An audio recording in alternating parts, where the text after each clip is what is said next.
हाँ बच्चों, तो चलो लिखते हैं चतुर्थी विभक्ति संप्रदान कारक।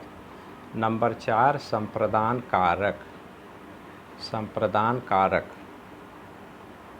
संप्रदान कारक लिख लिए।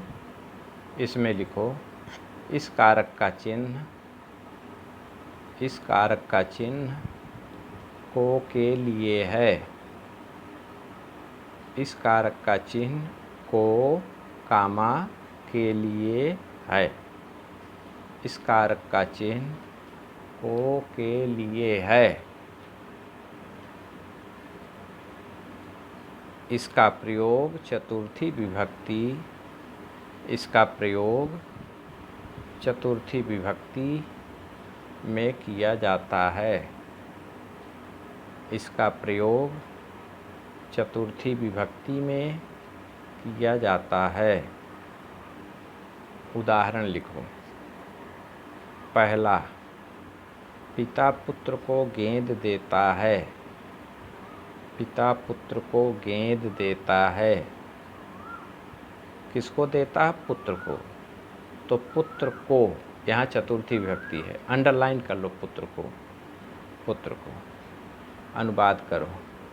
पिता पुत्राय कंदुकम ददाति। पिता पुत्राय कंदुकम ददाति।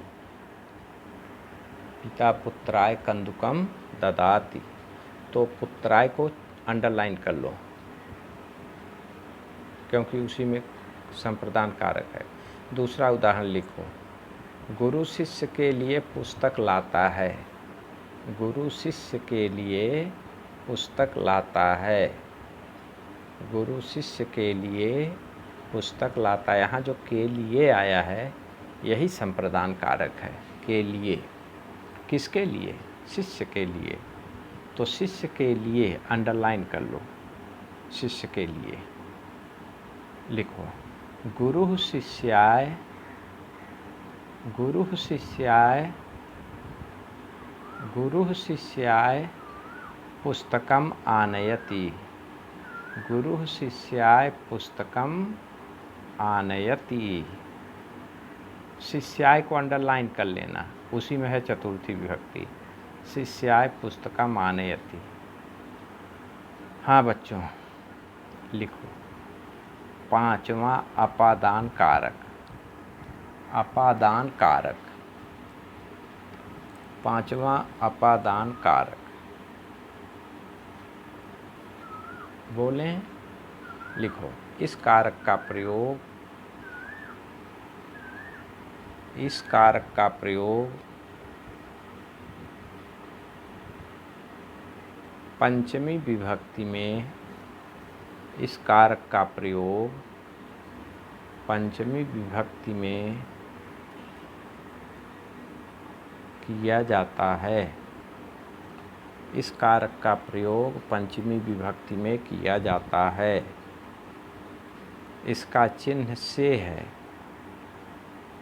इसका चिन्ह से है। से को अंडरलाइन कर लो। उदाहरण लिखो। उदाहरण। पेड़ से पत्ता गिरता है। पेड़ से पत्ता गिरता है। दूसरा लिखो। हिमालय से गंगा निकलती है। हिमालय से गंगा निकलती है। तो पेड़ से अंडरलाइन करो और हिमालय से इसको भी अंडरलाइन करो क्योंकि इन्हीं पेड़ और हिमालय में है पंचमी विभक्ति। क्योंकि से इन्हीं पेड़ और हिमालय के साथ है। चलिए पहले का अनुवाद लिखो। पेड़ से पत्ता गिरता है। वृक्षात पत्रम पतति।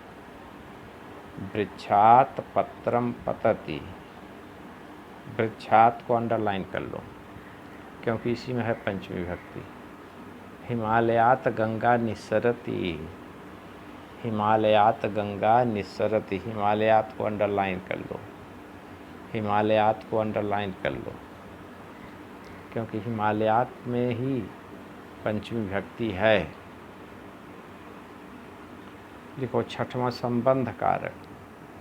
छठवां संबंध कारक, संबंध कारक, इस कारक का चिन्ह,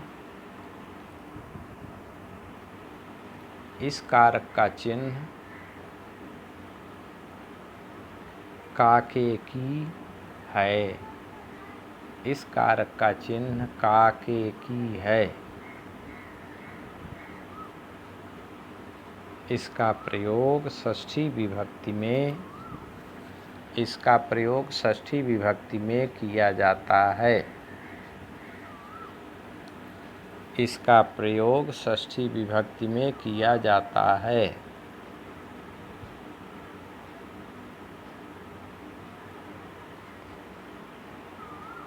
लिखो उदाहरण, यह मेरा भारत देश है, यह मेरा भारत देश है। मेरा भारत, यह मेरा भारत देश है। मेरा भारत जो है इसको अंडरलाइन कर लो क्योंकि इसमें संबंध है, भारत का मुझसे संबंध है। मेरा भारत देश है।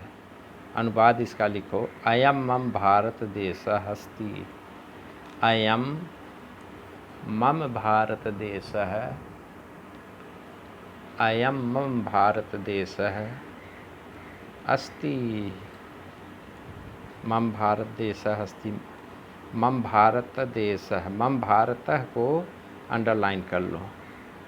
दूसरा लिखो, यह राम का घर है, यह राम का घर है। राम का घर, राम का घर, इसको अंडरलाइन कर लो। यह घर किसका है? राम का। राम से संबंध है इसलिए षष्ठी लगेगा तो राम में। यह राम का घर है, राम का घर अंडरलाइन कर लो। अयम रामस्य गृहम् अस्ति, अयम रामस्य गृहम् अस्ति, रामस्य को अंडरलाइन कर लो। रामस्य को अंडरलाइन कर लो क्योंकि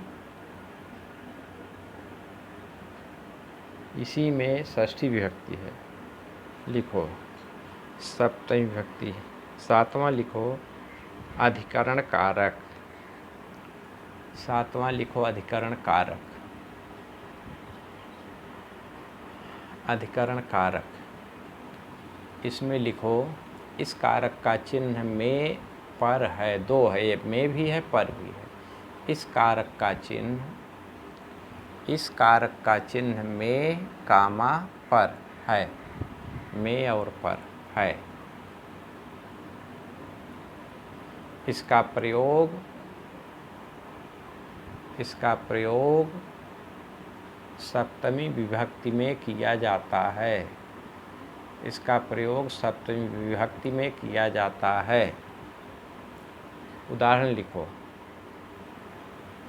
उदाहरण, विद्यालय में पढ़ाई होती है, विद्यालय में पढ़ाई होती है। विद्यालय में अंडरलाइन कर लो,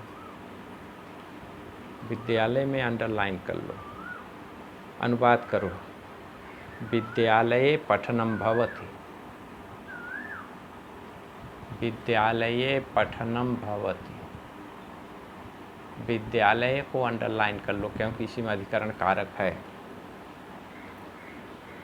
दूसरा उदाहरण लिखो, मंदिर में पूजा होती है, मंदिर में पूजा होती है। मंदिर में पूजा होती है। इसका अनुवाद करो, देवालये पूजा भवति। मंदिर में अंडरलाइन कर लो, देवालये पूजा भवति। देवालय को अंडरलाइन कर लो क्योंकि इसी में सप्तमी विभक्ति है, देवालय पूजा भवति। देवालय अंडरलाइन कर लो, विद्यालय भी अंडरलाइन कर लो। अब बचा आखिरी संबोधन कारक, आठवां। लिखो नंबर 8 संबोधन कारक। नंबर 8 संबोधन कारक, संबोधन कारक।